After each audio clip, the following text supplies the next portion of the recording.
Week number 12 is in our year-long journey to maximize our well-being, is focused on personal power.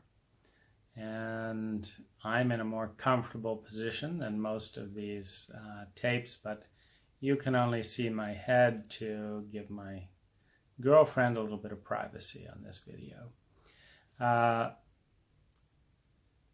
Personal power, what does it mean? And I want to suggest that power, in its most essential sense, is the ability to act. And more importantly, the ability to act in such a way that what we value increases, that what we value getting away from decreases. Example, you want to be warmer, you have the time, physical abilities, and money to get on a plane and head off to the tropics. That's a form of power, the ability to act. Another latent form of power is resources that increase your ability to act. So what would an example of that be? I'm making this recording on my Samsung Note 8. And I would say that 50% of the reason that I purchased this was noticing that two of my phones had gone dead in Thailand due to the humidity, and the Samsung Note 8 is waterproof to a depth of X meters for X minutes, etc. In other words, it's protected from humidity. Big deal. Why does it matter? I've still got another phone. It's also protected by humidity. It's access to resources that allow me to act. And since about 80% of the more significant things that I'm doing have something to do with filming, researching, blogging on a wide variety of topics, the ability to act with film increases my ability to act in the area that I'm most interested in right now. In other words, purchasing the phone gives me access to power, the ability to act. One phone's battery can go dead and I've still got another phone. One phone can get lost or stolen and I've still got another phone. One camera lens can get damaged, I've still got another phone, etc., etc. And it gives me a little bit of different options, the 4K time limit, you get the picture. So the question I have for you is, are you empowered to act in the way that you want to act or need to act to get the results that you want to get? Number one. Number two, what areas, what skills, access to knowledge, access to experience, what partnerships, access to mentoring, what resources, access to money, to phone, to whatever. What do you need in order to create what you want? This is a form of power. An example in my personal life that's much more important than a phone is my personal virtual assistant. This is a man who spends 3 hours a day potentizing tying up loose ends, enabling and facilitating the projects and things that I think are important, including this one. I make this video, stick it into the laptop, goes to Dropbox, and he takes it from there, creating the YouTube channel, creating the intro and outro to my specifications, titling it, releasing it on the scheduled date, because I'm a very erratic personality. I may do all of these 50 videos for a year in a couple of days, or I may do 10 or 20 of them and forget about it, and then he'll remind me a few weeks before more are needed and do another batch of them. That works better for me than having a set kind of routine. And so he makes that possible. Now, having access to an amazing, reliable, trustworthy, well-trained personal assistant, virtual assistant in this case, is a powerful resource that is directly responsible for quadrupling the amount of creative output that I'm involved in. This is a form of power. It's a beautiful form of power for me because I admire him. His name's Devang. I admire him. I admire his persistence, his loyalty, the way he's growing. He is 4 times more potent than when I hired him. 400%. It's about 75% increase every year, and that's fun to be around. It's fun to see what he's doing with his life. So this is one form of power. Access to calm, the calm you need to make good decisions, another form of power. Access to a computer, again, I do a similar thing with communication devices. Backup data plans, backup Wi-Fi, backup a variety of things so that it would take at least 3 things going wrong before I'm out of easy communication. Because easy communication is so important to me. And it's even more important to me when I don't have my girlfriend by my side. So these are resources. And the question I want you to ask is, what's important in your life that you don't have, or you don't have as much of as you want? This could be sex. This could be money. This could be intimacy. This could be a sense of safety. This could be a sense of contribution. This could be a sense of high growth. Something that's important to you that you want more of. And the challenge is to do 3 things. And these 3 things can be in a couple of areas. They can be as direct as you like. So the most direct thing is to do something that immediately creates more of that. To use the power you do have to create more of what you want. The second form of that is to learn a skill, to familiarize, to prepare. One of the things that I often do is research out ahead of a possibility. For example, I may be starting a business in Thailand. So for that to be a good decision for me, I've got to understand a lot of different things. Now, I don't know. And, frankly, I'm only 40% likely to start a business in Thailand. 40% likely. But that's a high enough likelihood that I have Devang talking with lawyers, talking with this lawyer and that lawyer, comparing notes, who can set up the company in this way, who can set it up in that way, how much would this person charge, how much would that person charge, what's the total fee, who's responsible.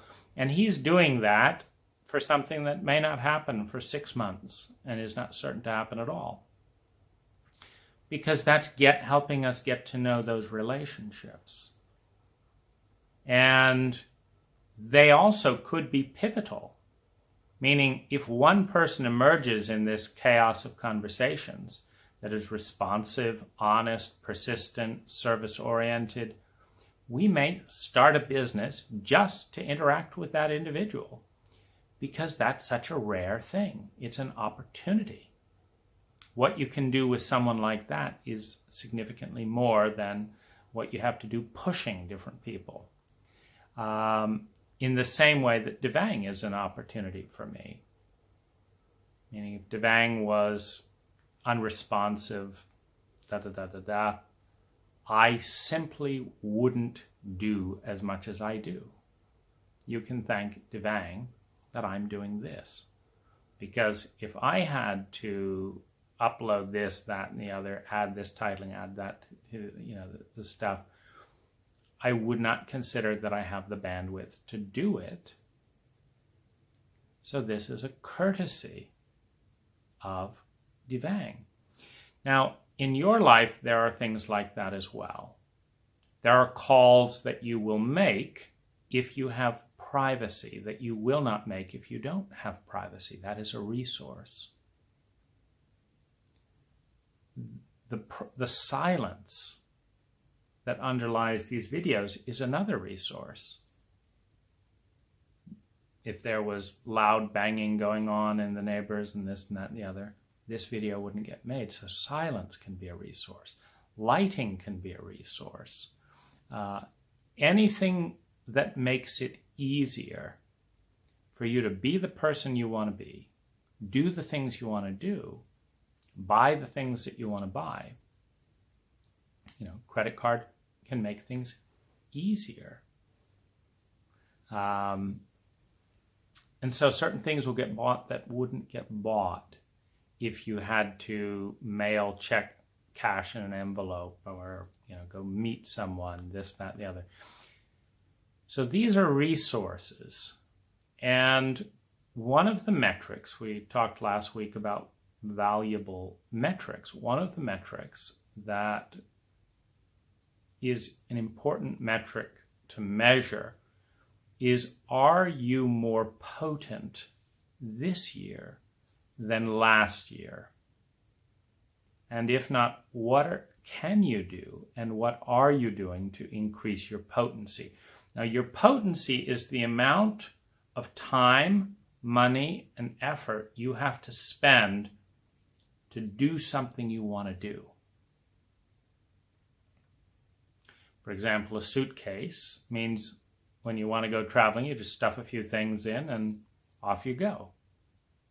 If you don't have that suitcase when you want to go traveling, you have to go out shopping for a suitcase or wait several days for it to arrive from online shipping, etc. It's an impediment to that possibility of just taking immediate action.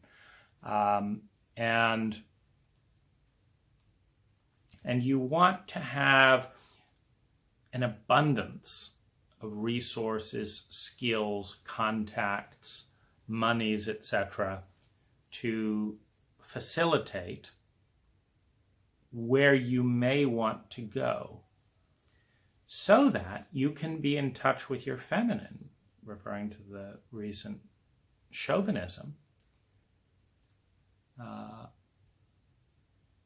so that you can be guided by your feminine. Because the ultimate partnership in my life between my masculine and my feminine is my feminine tells me what she needs to be happy, enthusiastic, fully engaged, present in her body, and alive.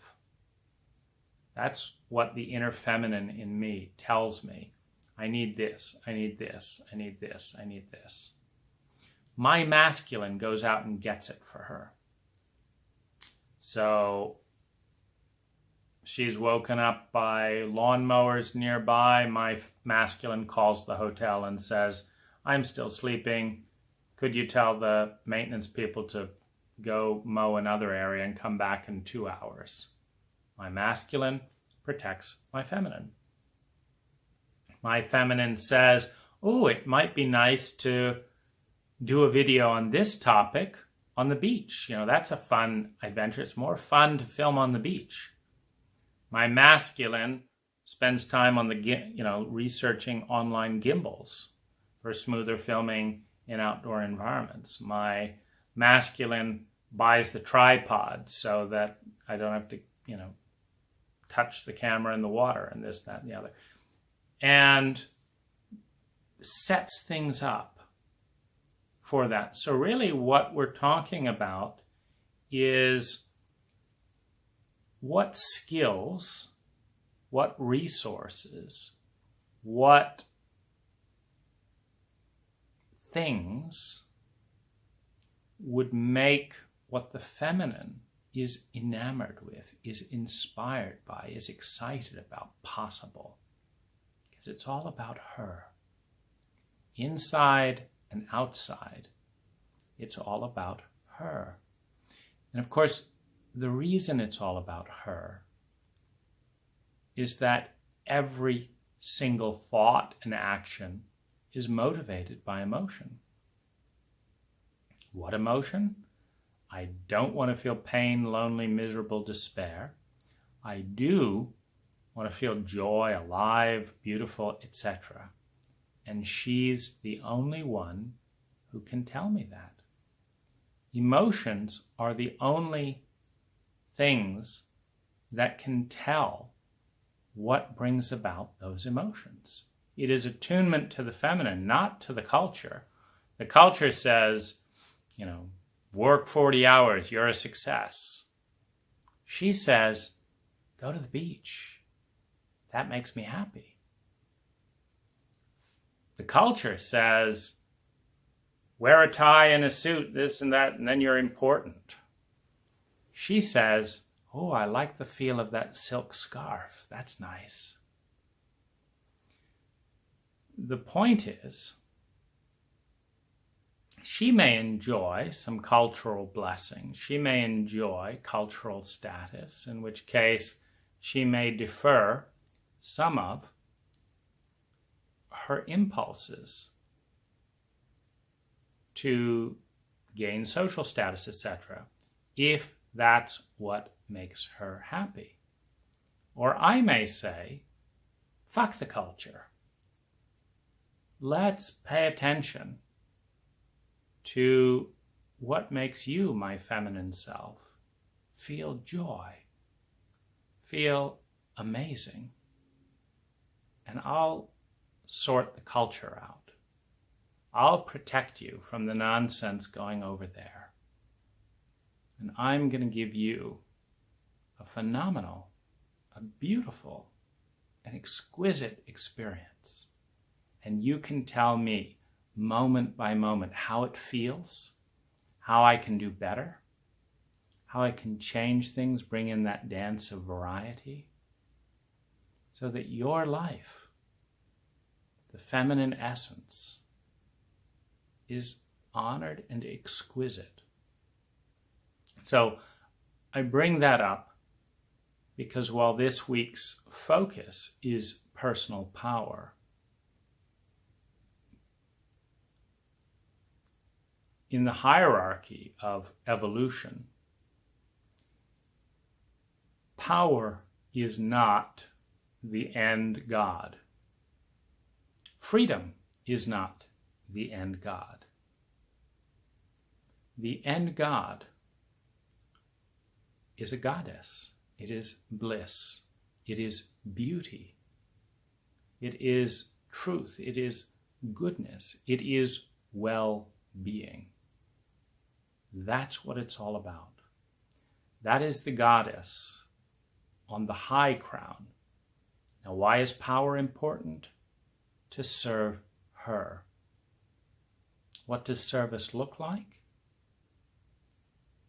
The end is the means. The means are the end. The means are not justified by the end. they are the end.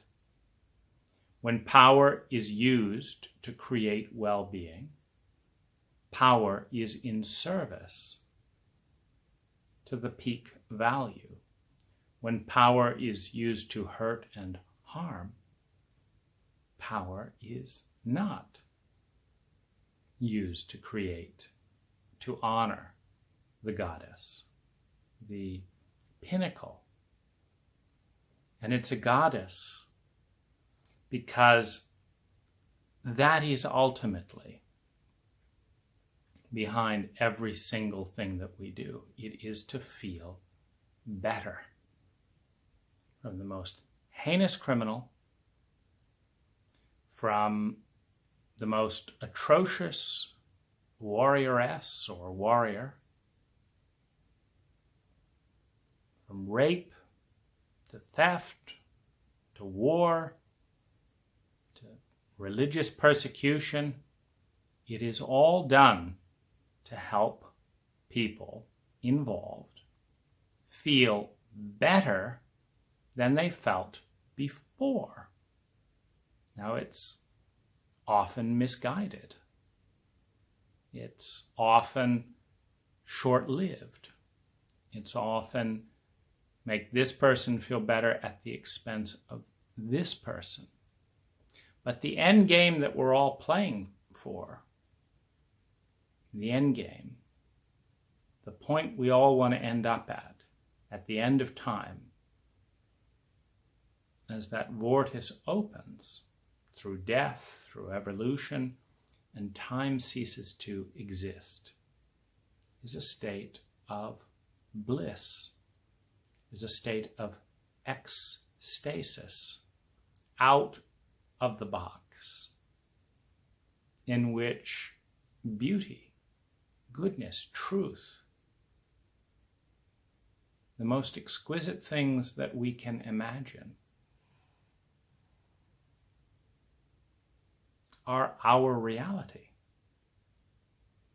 That's the ultimate goal.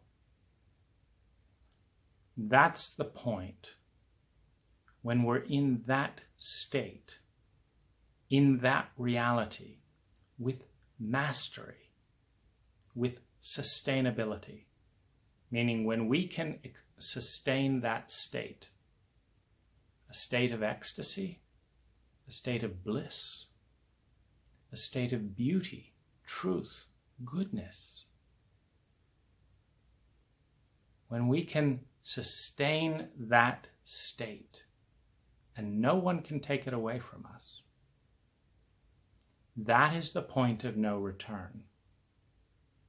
Meaning there isn't anyone who reaches that point that says it's more fun to have self-pity than have whatever you want whenever you want it. Now, from a state of hard work, sacrifice, being betrayed, being hurt, having to start all over again, sacrifice, being betrayed again, it's like, fuck all this hard work. I'll just wallow in self-pity. Meaning self-pity is a step up from betrayal and uncertainty and da-da-da. But when we're in beauty, with abundance, there's no allure. We don't have to say stop being in self-pity. It's who would want to?